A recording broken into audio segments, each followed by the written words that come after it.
Right, okay, so how to EQ a microphone. Um, this hay fever really has messed me up. It's really messing with my, with my voice, my breathing, etc. Um, but it's kind of an advantage because right now my voice doesn't sound as nice as it normally does, or as it should. Um, so it's going to be good for this particular video because we are going to talk a lot about EQ, and in particular an EQ or a sound engineer's nightmare is EQing somebody with a very bad voice. Okay, so we're going to talk a bit about that. What I'm doing is I'm just setting these settings back to where they were supposed to be originally.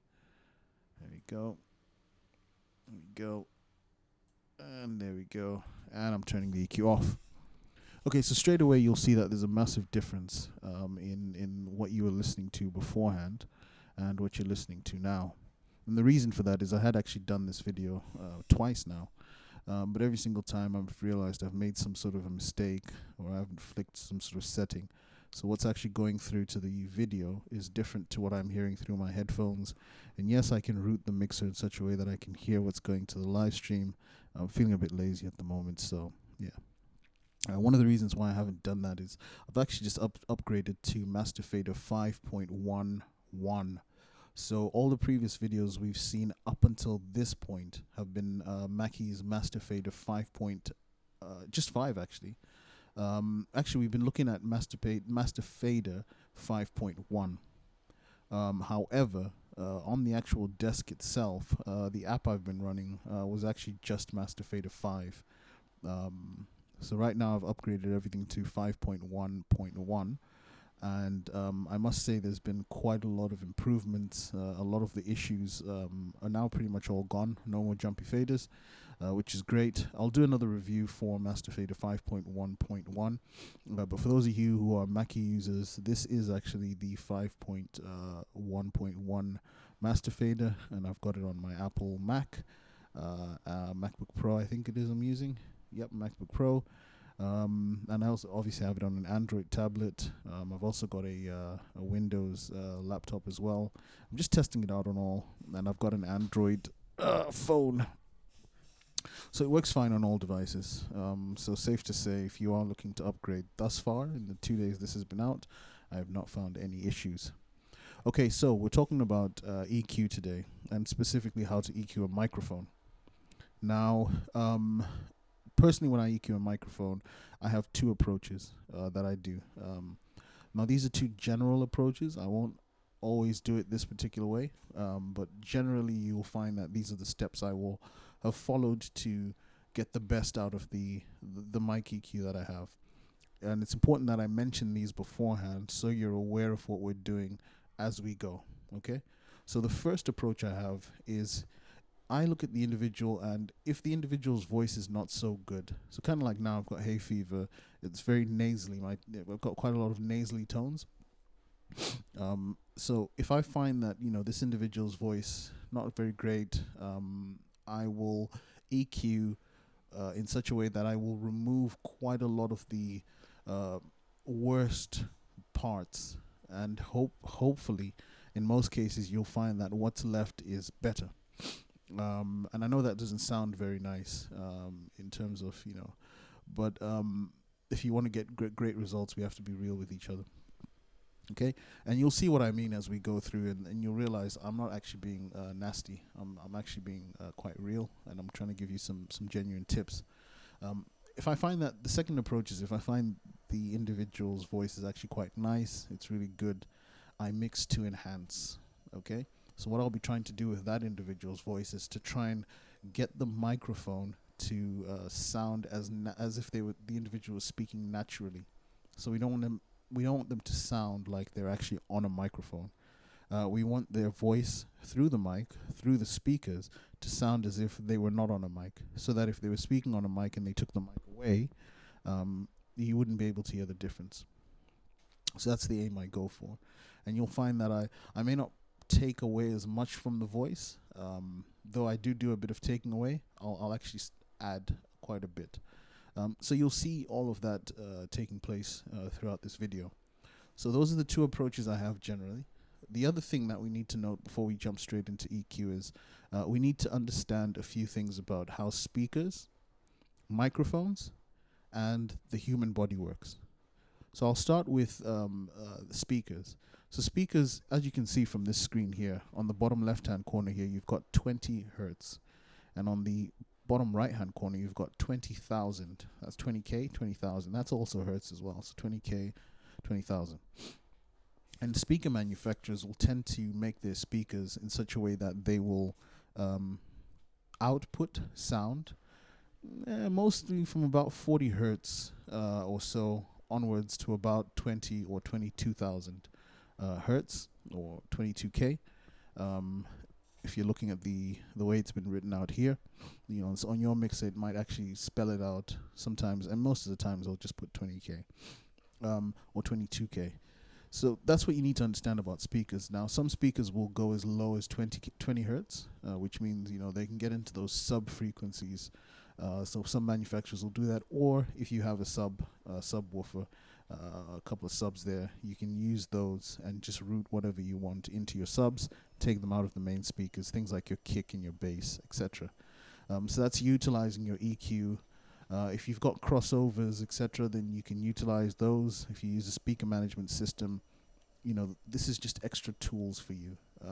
But just sort of understand, when you buy a full range speaker, have a look at how low that speaker can output, because there's no point in you EQing something at 20 hertz if the lowest the speaker's outputting is 40 hertz.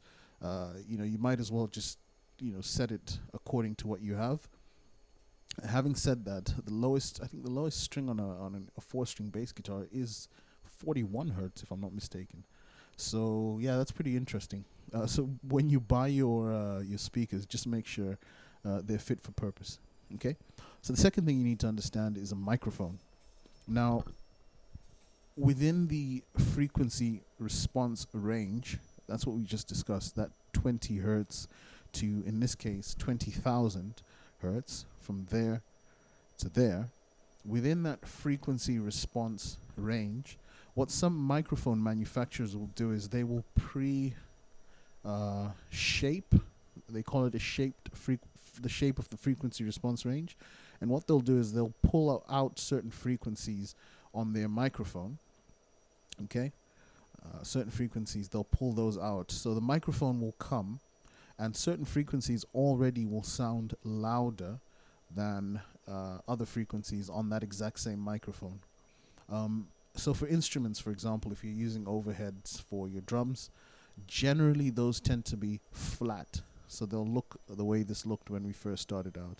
So what's important for you to note is when you're buying a microphone, have a look to see what the shape of the frequency response range is.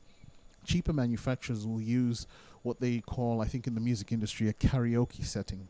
Or they'll shape it in such a way that they will turn up certain frequencies, particularly in the high mids. And it sort of gives a sort of reverb effect. Okay, and that sort of, those frequencies being turned up sort of cover some of the other frequencies in such a way that it makes the mic sound better than it really should. And that's a karaoke mic for you. And a lot of the manufacturers of the cheaper microphones will do that to their mics. And it just gives you this false sense of it sounds good. When you then try and EQ that microphone properly, you find that you have a lot of problems getting a very natural tone. Okay, but if you sound terrible at singing, then you probably want a karaoke type mic. But the better manufacturers will put in a suitable frequency response range, and though it might stamp its authority to say this is how this microphone sounds, therefore you can't sort of use it to as a more versatile. We use that word. So for example, if you get a SM58, great microphone for vocals. Yes, you can try and utilize it for miking instruments and so forth, but really, its niche is vocals. So that's the disadvantage of that. But those mics tend to be better quality when used for the purpose for which they are bought for. So just bear that in mind when you go out to buy a microphone. Just figure out what it is the microphone was intended for, what the response range is. Obviously, the flatter the range, the shape. Sorry, if it's flat, the better, because it means you can manipulate it the way you want to. Obviously, you have to put in the work to make it sound good, but you can actually get more accurate results to what you've intended. Whereas if it's shaped, then you're going to have to make sure you bought the right mic for the right purpose. That way, when you start to tweak the settings, the EQ settings on the mic, it's only going to get better, if that makes sense. Okay? So we'll put that aside. So we've spoken about how speakers work. And speakers also do come with their own shaped frequency response range. So when you're also buying speakers, in the manuals that you take out of the box, and the first thing you do is you chuck them away, have a look at the frequency response range and have a look at the shape for those speakers, just to see if they're fit for purpose.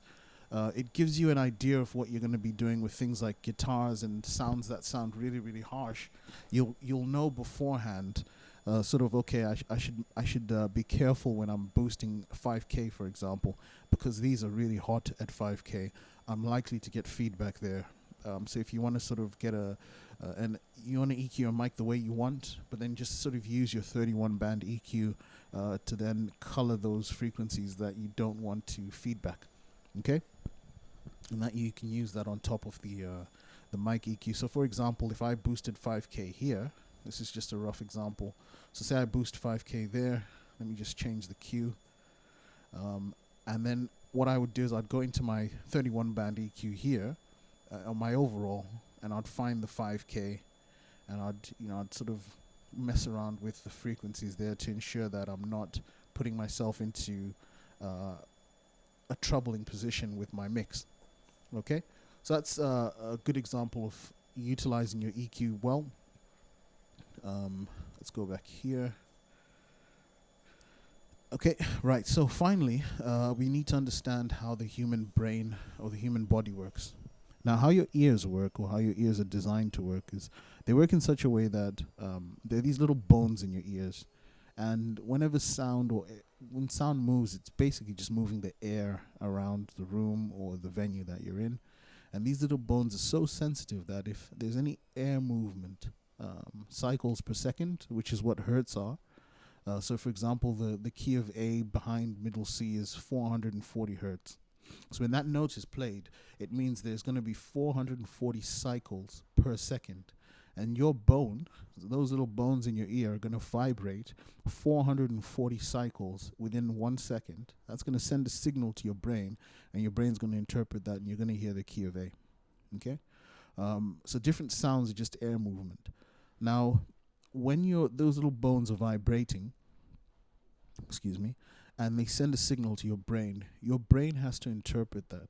Now, if there's a lot of noise and a lot of distortion and a lot of problems coming in on the microphone or whatever it is that channel is, your brain is going to have to work extra hard to sift through what's coming in on that microphone, okay, and remove whatever it doesn't want and focus on what it needs, which means the attention span of the individual listening to whatever it is that you've mixed. So say you're mixing for a conference and someone is speaking and you've got the EQ setting wrong. You'll find that people are going to switch off a lot more quicker than when you've said it right. And if you've said it right, you'll find that they'll be more attentive. So if you watch the individuals in your congregation or in your crowd or in your, whatever the audience is that's watching whatever you're mixing, if you look at them and they don't seem as engaged, they seem a bit disinterested, go do a walk around the room and find out whether or not what's coming out of the speakers is sort of sounding clear and nice. If not, then you're in trouble. You have to go back and you have to sort out your settings. If it is sounding nice and clear, you'll tend to find that people will be very attentive, eyes forward. They sort of look like they're in a hypnosis, like they've been hypnotized. They just focus on whatever it is that's happening. And it could be music, it could be a speaker, it could be whatever. But if you've got it right, you'll find that people are more engaged. So your role as a sound guy is very vital. Particularly if you're doing this for church, for example. You really want people to be able to leave that sermon with something worthwhile. If they're distracted purely because you failed to do your job, you're answerable for that. Okay, so be very, very, very mindful. So what you want to do with your EQ, understanding how the human brain works, is you want to be able to give the ears something nice and clear, so that when that signal is sent, that vibration or all those vibrations that are sent, they're nice and gentle. When that information is sent to the brain doesn't have to work as hard, and you therefore get more out of your session. You're basically a really good sound guy. Okay, so having said that, and you sort of put that into play, we're going to go ahead and sort out the EQ on this mic to my voice. The first thing you'll notice is there are 4 bands: band 1, band 2, band 3, and band 4. And generally for this particular mixer here, they've sort of given us a range for which we can play around with each band. If you find yourself intruding, say 2 intruding into 1, or into 3, etc., that's fine. It's not like the thing is going to blow up just because you've got 2 items that are sort of intruding on the other's band. EQ with your ears, not with your eyes. Okay, we're looking to get the best results, and sometimes that is a requirement. It's needed. If you're on an analog mixer, still you can watch this, because what you're about to watch here is useful for you. So whether you've got semi-parametric equalization on the actual mixer, or they call it British EQ, it means you've got a set high, a set low, and you've got your mids. You can actually sweep between frequencies and choose what frequency you want. Then you've got a secondary knob which will allow you to decrease the volume of that frequency by 15 decibels or increase the volume of that frequency by 15 decibels. So be very mindful. Some of your mixes will have dual mids, sweepable mids, so you'll have high mid and low mid, as we have in this case. This is the low mid, that's the high mid. Or you'll just have one mid, where you'll have a one selector, and you obviously can boost or cut or increase or boost or decrease that by up to 15 decibels either side. Okay, and you hear me talking about 15 decibels. You see here, that's 15, that's minus 15 decibels, and that's plus 15 decibels, and this selects the frequency. So you kind of have an understanding of what we're actually doing here. Sorry, it's just my hay fever kicking in there. Right, so when I EQ a microphone, the first thing I kind of like to do, or the first area I like to tackle, is the low mids, because I find in the low mids there's a lot of muddiness that I like to get rid of. I EQ for clarity, so I like to get the most clearest sound I can get out of that particular channel, mic, instrument, you name it. And you'll find that doing this EQ it's all about getting little steps correct. So the first thing I do is I tend to remove, there's a general rule in EQ where they say it's better to cut than to boost. So you find if you're taking away frequencies more, it works out better for you than if you're adding those frequencies. Okay, so here what I tend to do is I will come down here, and let me just fix the Q on this because it's not what I need it to be. Yeah, that's fine, I'll leave it there. So what I'll do is I will find somewhere within my my low mids that is really, really harsh. It's something I don't like, and I'll remove that. And for the purpose of this video, what I'm going to do is I'm just going to exaggerate what's coming out of my low mids, so that you guys can hear the sound of my voice on this mic's shaped frequency response range, and you can hear the sound of my voice. Now, when I get around here, it sounds a little bit better, okay? And that's a bit more clearer, but somewhere back here, it was very nasally, and it's very sort of unattractive. It's okay around here, but somewhere around here, there we go. It just sounds like I've got the flu or something, my hay fever's kicked in, and it doesn't sound very nice. So what I'm going to do is I'm going to find that frequency, okay? Let me just increase this Q a little bit. There we go. So I'm going to find that frequency, and I'm going to say, right, I don't want to hear this anywhere within my voice, and we're going to take that out and see what that sounds like. So straight away, the second I've removed that frequency out, it sounds very much different from what it sounded like before. And I'll do an A/B comparison for you here. So this is before we introduced the first movement of frequency, and this is after we've introduced the first movement of frequency. And already, like I was saying to you before, if you do all the steps correctly, already just by moving one frequency, we can already see something that's very, very. So our results are very, very noticeable because we've done it correctly. And this is a practice that I encourage you, particularly if you're new to doing EQ, to do, is to find what's in that voice, sweep that frequency, and then find what you don't like and take it out. Because what's left is going to be better than what was there before. Okay, so I've utilized that first that technique on the first parameter. Now I'm going to move to the high mids, okay? And I'm going to do the same thing with my high mids. Okay, so I'm going to come up here, and I'm just going to change this Q a little bit to widen it just a bit more so we can cover a bit more ground.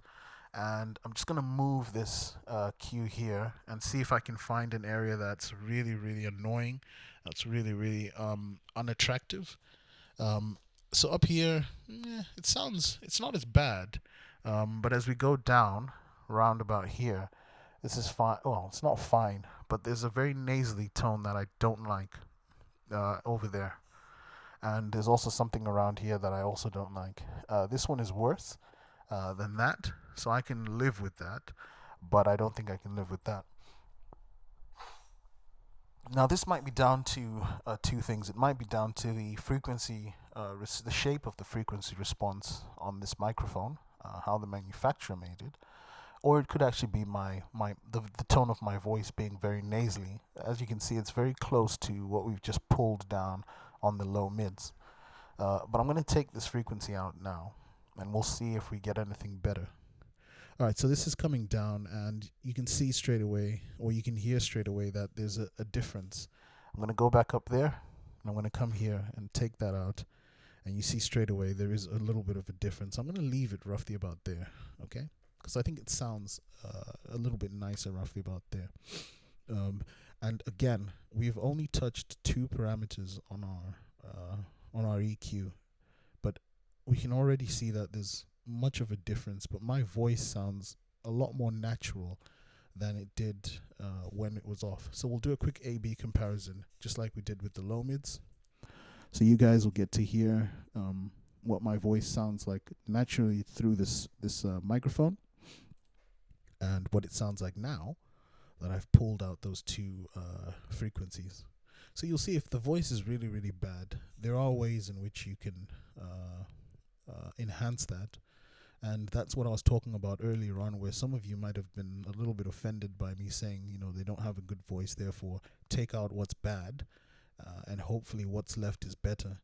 But I think you can see now straight away that the results are there, okay? And it's all about taking little steps. The overall result of what you do will be great, but there's no sort of get rich quick or die trying, or this one patch that I'm going to bring in, or this what they call it, these VSTs or whatever that I'm going to bring in that's going to sort everything out.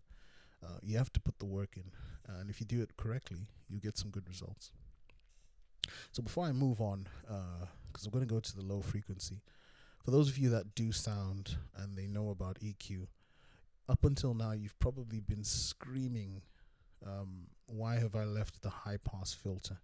Why have I not touched the high pass filter, which is this HPF there, or the low cut, sometimes it's referred to. The reason why I haven't touched it now is this, for those who are new to this, there's something that I want to sort of illustrate to them. So I've not touched the high pass filter for now, but I will get to it so I can really illustrate the use of this. And the reason why I'm saying this is I go to a lot of churches, a lot of venues that I go to, and you'll find that the high pass filter hasn't been pressed on a lot of the mixers that are around. And most people don't even realize or recognize that it even exists on the mixer until you point it out and you explain to them what it does. And they'll tell you, I never even recognized that button existed on this mixer at all. So we're going to leave that out for now, and we're going to go over to the lows. Now, originally on this mixer, they'll come as shelves. So these are bells. As you can see, they're bell-shaped, and the high and the low are shells, so they look like that. Okay. And what I'm going to do is, for the purposes of showing you guys what this can sound like, I'm going to switch over to bell, and then I'm going to do the same thing I did earlier on, so we can have a look to see what's in that frequency range for me. And you can experiment with this when you're doing it on your own during your own sound check, and you might find similar sort of results, and you can deal with them in a more appropriate way. So we're going to come up here and we're going to sort of sweep through. So down there, sounds all right so far. There's nothing really alarming. But when you come around here, it's like, oh my gosh. All right. Yeah, I can definitely hear, again, those nasal tones in this area that are beginning to show up. And then it clears up as I come across here. So we've identified there's a bad area there. It's not so bad going back. And it's not as bad ahead. But this area here really shows that, yeah, there's some a bit of not so nice tones. Now, the interesting thing I'm actually going to do with this is this. I'm actually going to leave this there as it is. And at the beginning of the video, I told you that there are two practices that I do. I either cut or I boost. Okay? So I'm actually going to boost that frequency that we just heard, that we didn't like. And I'm going to boost it, let's just go for about 3.6 decibels. Now, if you have somebody who's really good, or if I have somebody that's really good, I told you that one of the techniques I like to do is I like to find what's great about the voice, and I like to increase it. The reason why I've increased the volume here is I want to give my voice a little bit of balance. I've taken away quite a lot of volume in my mids. And in my low mids, so I want to sort of balance my voice back out. So the reason why I picked that specific frequency is, though it's the sort of less nice sounding, it's also the meatiest part of the low end of my voice. And adding a little bit of that has actually added balance. So it's a little bit negative, but it gives me balance. If I'd increased anything before or after the meaty part of the voice, yes, I may have clarity, but my voice may lack a little bit of balance, and this is what I'm keen to get. So I've increased that by about 3.6 decibels, and I'm quite happy with that. So I'm going to leave that as is, and then we're going to shoot across to the high frequency. So the high frequency, we're going to do the same. We're going to carry out a quick sweep, move across, 1, 2, 1, 2. Yep, move across, move across, move across, move across. So yeah, we see that there's a problem over here within the actual microphone, the sound of my voice. Back here is okay, and over here is actually okay. Now, in fairness to you, when we were doing the EQ earlier on, I think that we had already gotten a good result when we had dealt with the mids, the low mid and the high mid. And because I believe we'd already gotten a really decent result, it was my opinion that now, because my voice is not terrible, let me find something to enhance the good areas of my voice, rather than just keep pulling away the negative areas, because I don't really have that bad of a voice.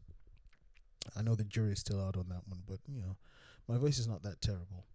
So that's why I've increased my lows there, and we'll do a quick A-B comparison. So this is what it sounded like when we first started out, and this is what it sounds like now that we've dealt with those 3 bands of frequency. Now what I'm going to do is I'm going to add something here in the highs. Remember I said this area sounds quite all right. I'm just going to add something around here in my highs, somewhere there. Again, EQ with your ears and not with your vision, with your eyes.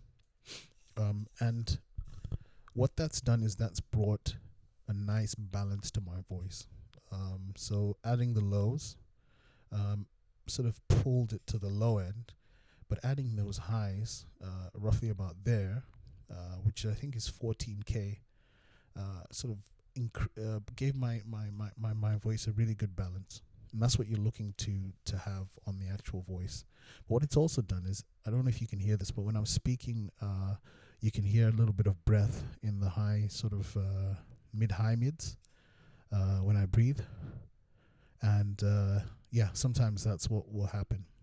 Now, what most people will try and do is they'll try and EQ that, but then they end up taking away from the clarity they've just added. So, for example, they'll try and find that breathiness, and I think it was in and around here, and they'll try and take it away. And that's fine that they've gotten rid of a lot of the breathiness, but what they've done is there's no longer any clarity and balance in the voice. It definitely sounds better when there's something raised in this nice area here that we heard earlier on. So what I'll say to you is, if you're a good sound man, you know your stuff, you'll actually know that you can take away some of that breathiness using other tools like your gates, your compressors, and maybe a little bit of some effects. So I'm not going to be too concerned over that for now. I'm going to leave that as is, and then we're going to deal with that a bit later on. So we'll do a quick A/B comparison. So this is what it sounds like, what it sounded like when we first started, which wasn't too bad. It's just the sound of my voice going in, the gain, and that was it. And this is what we sound like now. And I think this is quite nice. I think this is quite decent. Now, for those of you who are complaining about the high-pass filter, I'm going to tackle the high-pass filter. So what the high-pass filter does is it removes any frequency that is behind the selected frequency. And the human voice kind of sits between roughly about 350 hertz to about 3,500 hertz. And what that means is anybody whose voice is kind of peaking at about 350 hertz, these are extreme cases where someone has an exceptionally deep voice. And you have to actually go out and look for these individuals, because that is a really, really low frequency. But there are people who have such deep voices that they will peak around that area. And then about 3,500 hertz is very high pitched. I mean, these are the kinds of people who, they'll scream and they'll shatter glasses and windows or whatever. But yeah, there are individuals who will sort of peak at about 3,500 hertz. And, they've just got very high pitched voice, a very high pitched voice. But generally, most people will sit in between, and they'll sit in an appropriate sort of range within that frequency. They'll sit at an appropriate level, within that frequency range, between that 350 and 3,500. So anything that's below that 350, and certainly anything that's below 100 hertz, is not needed to be heard within the microphone. And even though you don't see the volume really playing, you can see little bits of it playing every now and again, especially when I do my P's and T's and D's and stuff. They start to peak. And that's all noise that we don't want. We want to leave that area clear for things like the kick drum, the bass guitar, and the tom, the floor tom.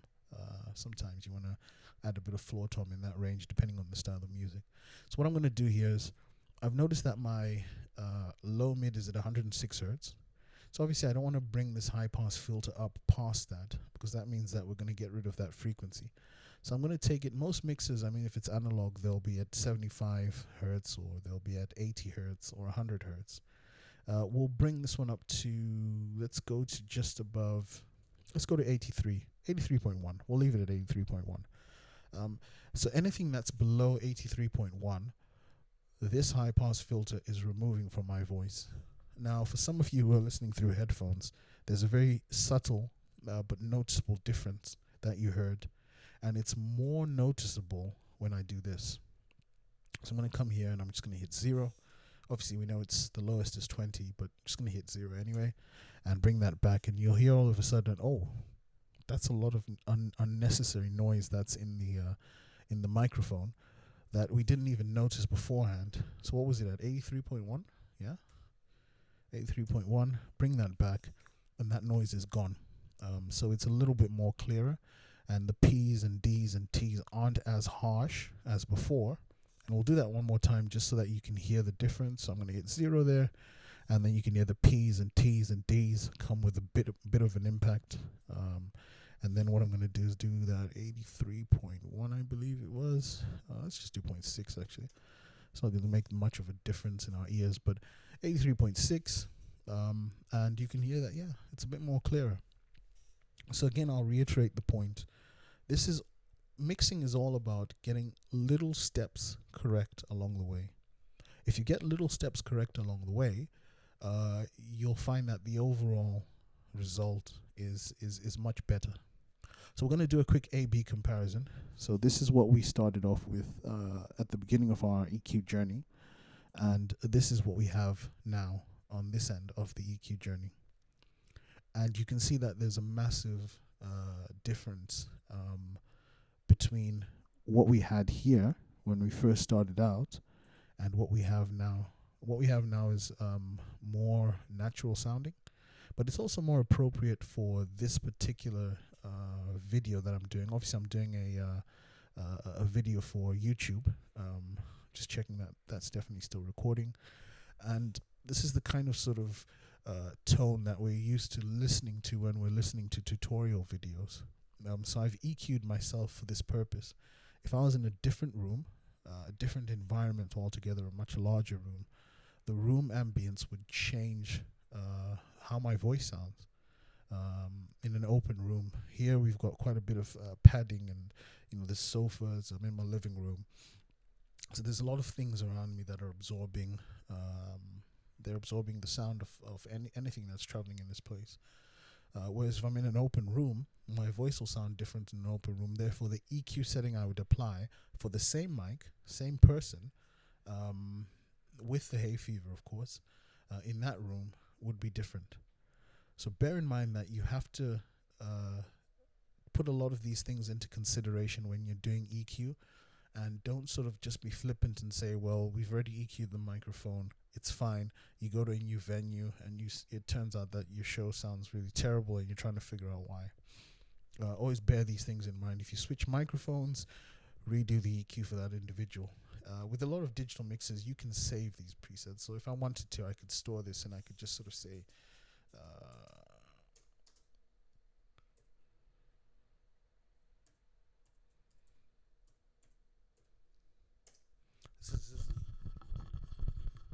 this is a Superlux Eco 88 microphone, which I bought from Thomann.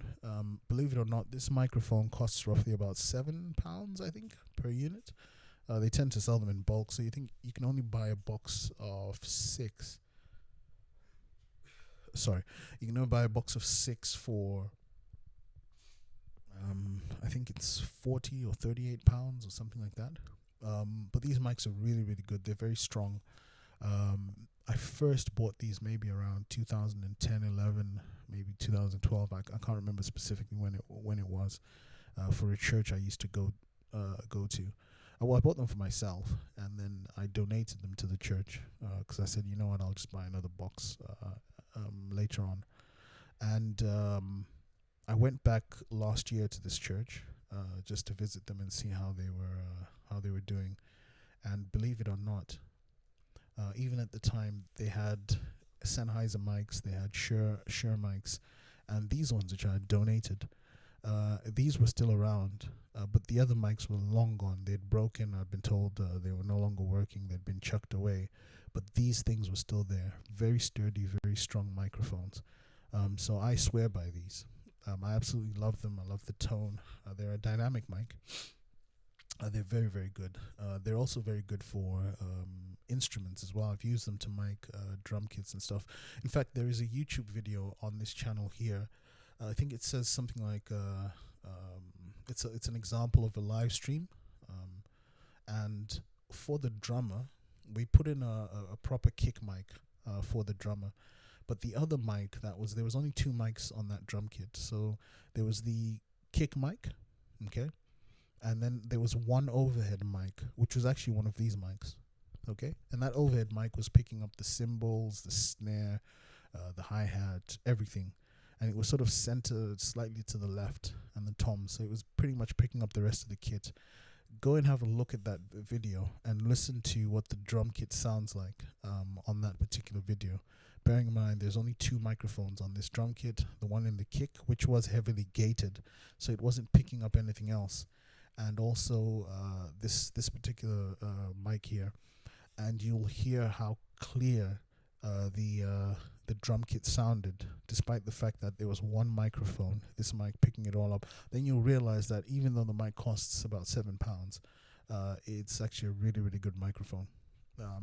The proof is in the pudding, in the tasting, I think it is. So we've done the EQ on this particular mic. I know this video is about EQ, but I'm going to show you a few things. Earlier on we spoke about the breathiness in the voice, and we spoke about how there's still a few blemishes on the actual microphone and how to remove them without having to mess with our EQ settings that we've just done. So I'm going to show you how to use gating to remove the breathing, and then when I speak, all those little sounds. We're going to use the gate to do that. And what we're going to do is we're going to program the gate to say anything that is quieter than the sound of my voice, get rid of it.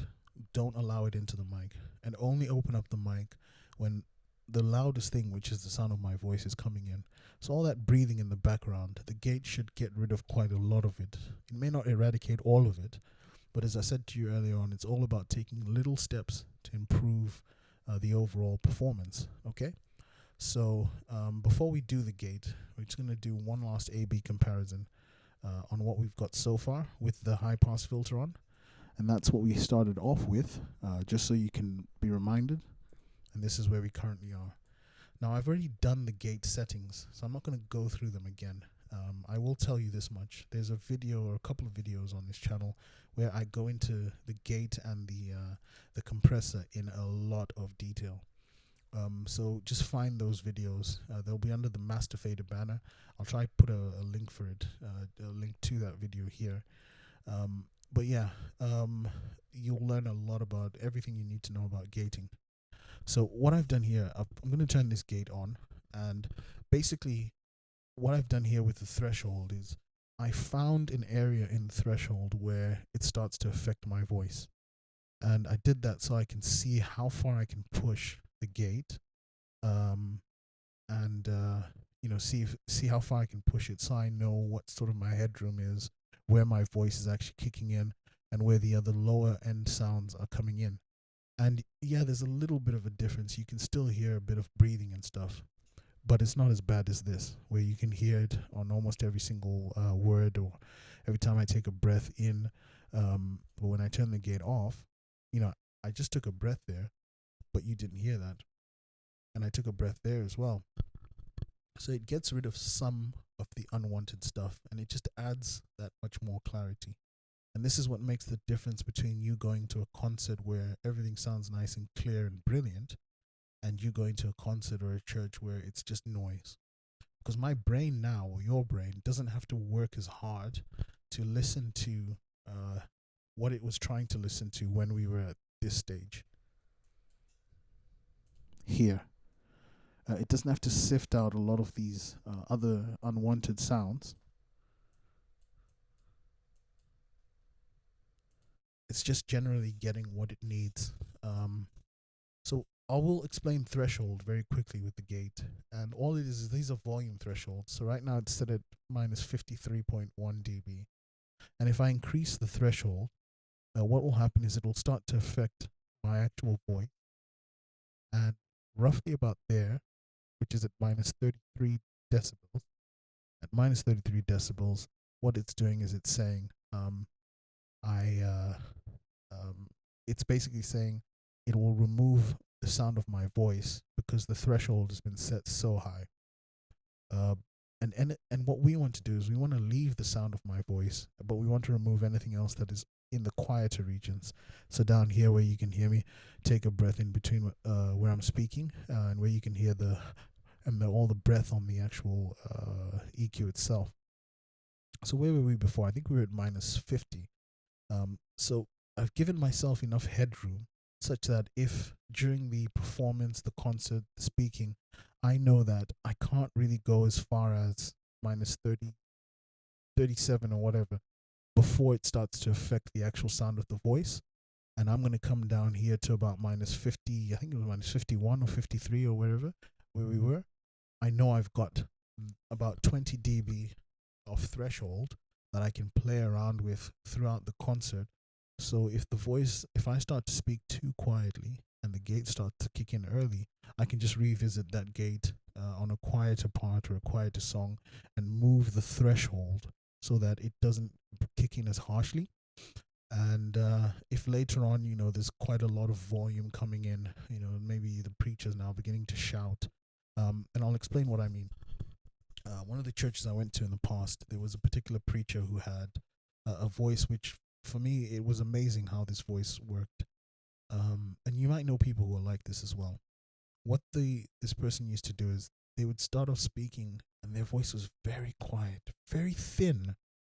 And it's almost as if the voice needed to warm up first, because they'd gradually get louder and louder, and the voice would sort of come in and become more powerful as the sermon progressed. So by the time they're finished, they sound like, they're very assertive, and the voice is very strong and very punchy and poignant and powerful. But when they started speaking, they were almost at a whisper, like someone who's on their sick bed. Oh, I can't speak, and we're just gonna open.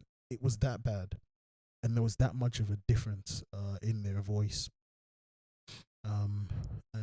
Yeah, it was interesting. But with a voice like that, where you are aware, you can sort of mess around with your gait as appropriate when this individual is speaking to ensure that you get rid of the stuff you don't want, and you gradually keep moving your threshold until you get what you want. Another thing you could do is, rather than messing around with the threshold, is you can mess around with the hold.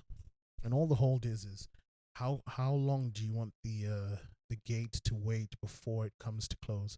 So at the minute, you'll see the gate is flickering out around quite a lot. The second I stop speaking, it shuts straight away. Whereas if I was to move the hold a little bit, what would happen is it would wait. In fact, let's just move the hold all the way to the end. It will wait for 5,000 milliseconds before it actually engages.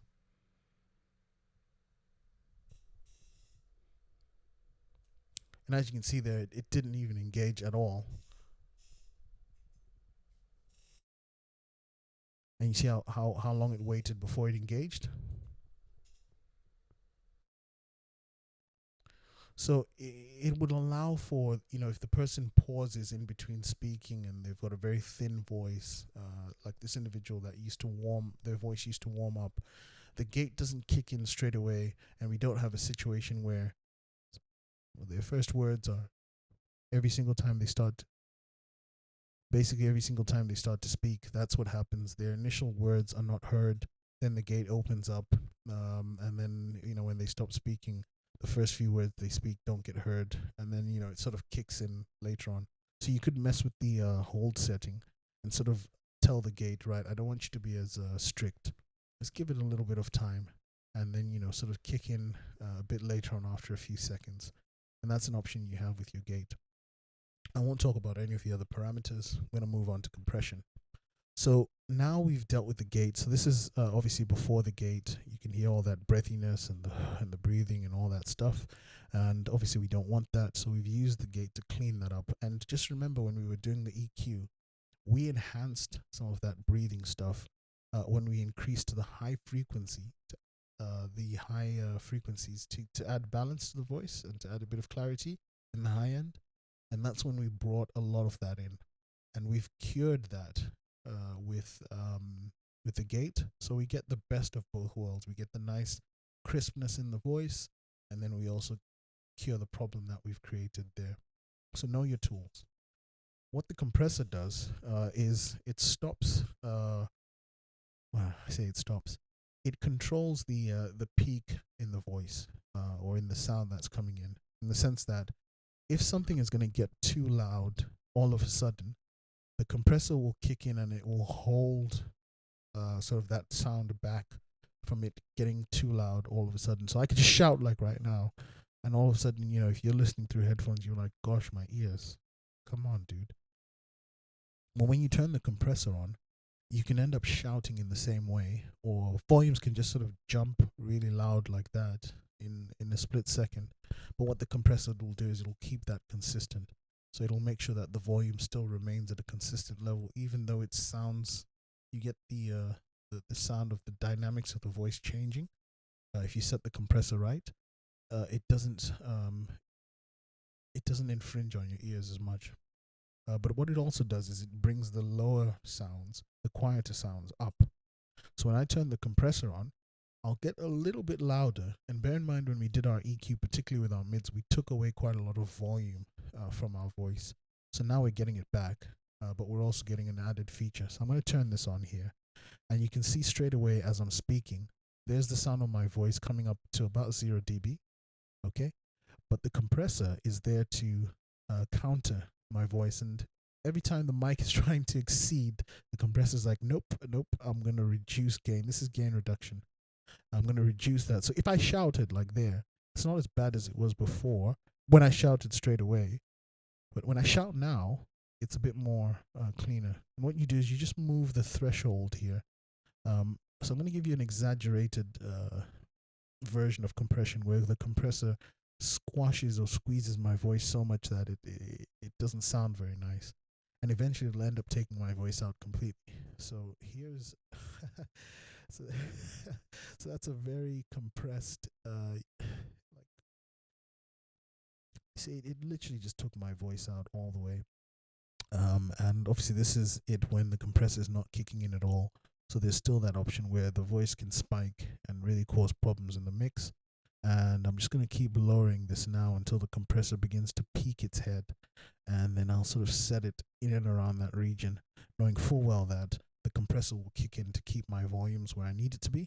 Okay, and if you find that you've got the right amount of compression but the volume is still too low, you've got a gain setting here on the compressor, so it'll turn up the compressed version upwards, so you get a louder bit of volume on the other end, even though the volume's been compressed. The mic or the channel's been compressed. So I'm not going to peak as much, but I'm also not going to sound like I'm completely dead. Okay? Like I said in my other video, I do quite a lot of talking about compression, and I talk about how you can utilize compression for example, for drums, gating and compression, but compression for drums. So things like toms. You've got your first tom on the rack, which is meant to have really sharp introduction, but a little bit of boom afterwards. And you can use your compressor to allow for that tom to have those dynamics in there. And then if you got your floor tom, which is very boomy, maybe you don't want as much in terms of the initial impact, though you do want it there, but you want a lot of boom, depending on the style of music and the songs, etc. And I talk about how you can use your compressor to get those dynamics out, or to enhance those dynamics on the drums a lot more, so you can get better results without having to physically go and tell the drummer, can you tune your drums? So the drummer can tune the drums to how they want to hear them whilst they're in their little booth, and they'll be happy with what they're getting. But you can then use the EQ to get the frequencies you want. Then you can use the compressors to actually get the boom that you're looking for before you start applying things like reverb and delay, etc. So that by the time you do that, you know that you're definitely going to get the results that you want for your front of house mix. Drummer's happy, everyone's fine. But look at the other videos. They're in the Master Fader series. I think it's video 2 or video 3 of that playlist where I go into compression. It might actually be video 1 and 2 actually. So I'm going to leave that to you to do so. But we'll do a quick A/B comparison. So this is without the compression, and this is with the compression. As you can see, my voice is a bit louder, but it's a little bit more controlled. The quieter parts of my voice are actually a bit louder as well. So overall, it's better. So now we're going to do an A/B comparison between what we first started with when we started the video to where we are now. 2 seconds. So this is where we were right at the start of the video, and it seems strange now because you're listening. When you started listening to me on the beginning of the video, it didn't sound as bad. But this me turning this off now, it's a shock to the system to say, oh, that sounds horrible. But even though it didn't sound as bad at the start, I'm going to turn it back on now.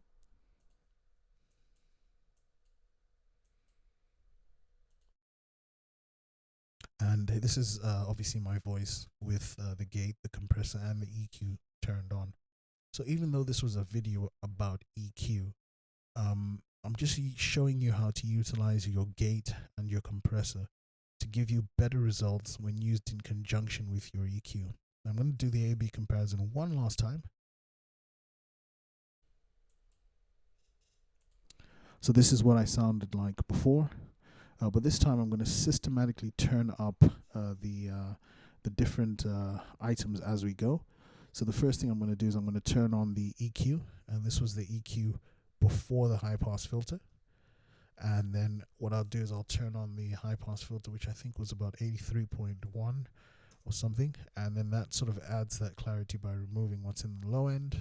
Okay, and then we'll turn on the gate next, and that's sort of gotten rid of the breathiness and the breathing that you just heard there when I'm breathing and I'm coming back in, and then when I turn that on, that sort of gets rid of some of that, so you can't really hear me breathing back or some of the breathiness in the voice. And then with the compressor, it sort of gives me that extra punch, but it ensures that if I ever got loud like I just did there on the word if, it's not going to impede on your ears. You're not going to be sat there trying to sort of cover your ears because something just got so loud straight away. So, God forbid you're at a sort of concert and someone drops a mic. If you've got compression set on that particular microphone, yeah, people will hear the sound of the mic dropping, but you're not going to hurt or damage anyone's eardrum. Okay, so that's compression for you, and that's EQ for you. The one last thing I'm going to talk about before I finish this video is EQ in the sense of looking at the wider picture. So at the minute, we just EQ'd an individual mic. And what you can do is you can painstakingly go through each specific item and set an EQ for that item. And that item may sound great individually. So you've got a drum kit, it's probably got 8 mics on it, and you've EQ'd each and every item separately. Then you've EQ'd each and every mic separately. You've EQ'd the keyboards separately, the guitarist separately. You've EQ'd the bass guitarist separately, the percussion separately. Maybe you've got about 7 backing vocalists and a lead singer. And you think, okay, everything sounds brilliant on its own. They come together to do a performance, and the whole thing just sounds completely off. And you think, well, why is that? I EQ'd everything, it sounds brilliant on its own. Why is it now that everything is coming together, it clashes? And the reason for that is actually quite simple. What differentiates a really, really good sound technician from somebody who's maybe still learning is the fact that the ones who really know what they're doing are mindful that when they're doing their EQ, they're mindful of where everything else is going to sit within that EQ frequency response range. So you know how we started off with the 20 hertz, and we went all the way up to 20,000. And we said speakers can output, full range speakers are probably around 40 hertz, 30 hertz to 22 or 20,000. But if you have subs, you can go as low as 20. There are some full range speakers that will hit as low as 20 as well, etc. So we spoke about that. But what the sound technician who knows what he's or she is doing is, when they're EQing it, they're EQing things into specific bands. You know how we spoke about these 4 bands at the beginning: band 1, band 2, band 3, and band 4. And they're sort of visualizing, where are my singers going to sit? Where are my keyboards going to sit? Where's the piano or the organ going to sit? Where's the guitarist going to sit? Where's the saxophone player going to sit? Where's the bass and the drums going to sit? So when they're EQing their things like their drums and their bass, generally, not all the time, you'll have your kick sitting right at the back. So the kick is right at the lowest frequency. Say maybe about, so if you knew that the bass guitar is playing a 4-string bass guitar, so the lowest frequency they'll ever be able to play is 41 hertz. You can sit your kick behind that or in front of it, depending on the style of music. If it's like reggaeton and it's got that sub bass, you can stick your bass behind the kick and then bring the kick forward for clarity in the kick. But generally, you'll tend to have the kick behind, then you'll have the bass in front. Chances that the bass player is going to be playing that open E string the whole time throughout the track is unlikely. So they're not going to be hitting that 41 hertz. So even if your kick is sitting in and around that 40 range, it's not gonna be impacting the bass guitar all the time. Therefore, the mix should generally be clean. So say you set your kick at about 40 hertz. I'm just giving you a rough idea. I'm not saying this is what you should do. And you set your bass guitar at about 45 hertz or so, and then you set your floor tom a little bit in front of that, and then your other toms, in front of that, and then you've got things like your hi-hats and stuff. They're crisp, so you want them to be sitting in the between the sort of 12 to 20k range. Okay.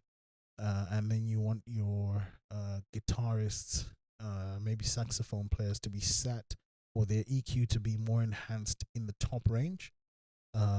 So in that about, I don't know, 10, 8 to 12 range, and that's where you want most of the EQ for the guitarist to sit.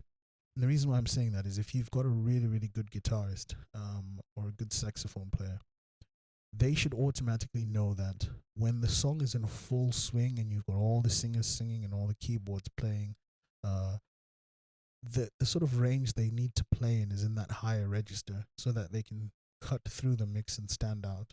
And when everything else dies down, if they then play in the register that's sort of more where the singers and everything sort of is currently sitting, when everything else dies down, they'll automatically come to the front. So if they play in the right manner and they play the right notes in the right areas of their instrument at the right time, they'll always be heard in the mix. What you don't want to do is to be bullied by your musicians and to be told, well, turn me up. No, that's not how things work.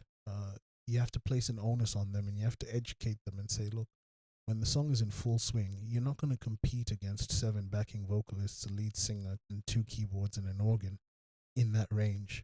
So you need to be wise about what you're playing and how you're playing. And you can tell them this during rehearsal, dress rehearsal. Tell them this during the practice.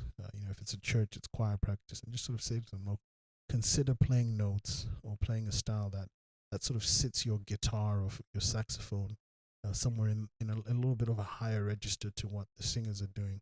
Yeah, you might clash with the soprano part. That's perfectly fine. But at least you're going to be heard in the mix. But the cool thing about it is, though that's where you've set their EQ to dominate, particularly if it's a guitarist, they're more colorful in that range that's above where the singers are. You still have them EQ'd in a way in that same area, so that when all the singing dies down, or if the keyboards die down and it's just the guitar doing a solo and everyone's playing a bit more quieter, they'll naturally stand out in front of the mix without you having to touch the volume knob on their channel, because you've set the EQ correctly. So these are the things you need to think about when you're setting up EQ on each channel. Yes, you've got options with panning where you can add a bit more clarity that way, like panning microphones to the left and the right and panning different instruments, side to side to side. But also think about where you are sitting things. Don't go trigger happy and just say, well, I want to put a bit of this in the bass and add some highs in the bass. Yeah, it's fine. Add the highs. It's fine. There's nothing wrong with that. But don't overpower your frequency ranges and put everything in that mid section there, because you're going to have no clarity whatsoever in your overall mix. And that's what's going to cause problems. And that's the problem you'll face when you EQ everything for it to sound good without considering everything, the other instruments there. This is why you'll tend to find that backing vocalists don't tend to have a lot of low end, and they sort of have a very thinner sounding voice than the lead singer, who may have a bit of low end included in there, because you want the lead singer to cut through, but you want the backing vocalist to sound like they're definitely sat in the back. If you give them low end, everybody gets low end on their mic. Individually, when they speak through the microphone, they'll sound a lot more fuller. But when they all start to sing, it's just like, my gosh, that mid range is flooded with frequencies, because everyone's trying to sort of fight for dominance. But if the backing vocalists have a thinner mix on their mics, so for example, something like this, for example, yeah, it doesn't sound great on its own, and they might say, "Oh, my mic sounds a bit thin." Yeah, that's fine. But when they start to sing, they sit where they need to sit, and the lead singer. What were we on here? 3.6 was it? 3.6, and the lead singer will have that sort of low end and that mid end or mid range, so where they need it to be, and they'll sound more fuller. So the vocalist will always naturally sit in the back, no matter how loud they sing, because you set your EQ correctly. And these are just little tips and tricks, things for you to look out for when you're setting up your EQ. Always have in mind how you want things to sit when you're asking for that list of, okay, well, how many of this am I having? How many keyboards are there going to be there? How many guitarists do we have? What type of guitars are they playing? What's the drummer bringing? How many pieces are they going to have? What am I miking? And you could sometimes remove from the front of house mix. This is another trick you can do. So, for example, I've been showing people how to do live streaming, and one of the pieces of advice I give them is, even though they've got an entire choir, they might have 7 or 8 singers on the stage, or 10 singers or 12 singers on each stage, and they might have a full drum kit that's all fully mic'd, etc. I always say to them, what you send to your live stream shouldn't be everything. Just send 4 pieces from the drums, and send the lead singer and maybe one of each part from the backing vocalist. So in total, you have 4 voices going to your live stream, and it makes for a more cleaner mix within the live stream than what you're getting in the actual room that you're in. And this is highly beneficial. And it's not always important to have every single thing pumping through your speakers at any given time. Sometimes, to get that extra clarity on some of the more louder, punchier songs, sometimes I'll actually remove certain singers from the actual mix front of house. Okay, and I know it's a bit of a shame that they've done everything, they've practiced, but I'll turn them down, or I'll take them out altogether, so that the congregation can benefit, or the audience, or whoever they're playing for can benefit for that specific song. And then later on, when things are a bit more quieter and it's not as busy, and you're not trying to get all 3 guitarists and the saxophone and the percussionist and the 10 singers or the 12 singers and the lead vocalists and the drummers, you're not trying to fit everything in. It's a bit more quieter, a bit more relaxed. I'll bring those other vocalists back into the mix, and it just ensures that there's a good performance for everybody at any given time. Yeah, it might sound a bit harsh, and I know what a lot of people are thinking, but there's a bigger picture all the time. Always think of the bigger picture. So I'm going to end the video around there. If you have any tips or tricks or any sort of ideas that you have with regards to mixing, by all means, stick them in the comments. I'll try and link those videos that I spoke about earlier on, so that you can have a look at the gating and compression. But yeah, let's have a discussion about this. Teach me something as well. I'd love to learn. Anyway, guys, peace.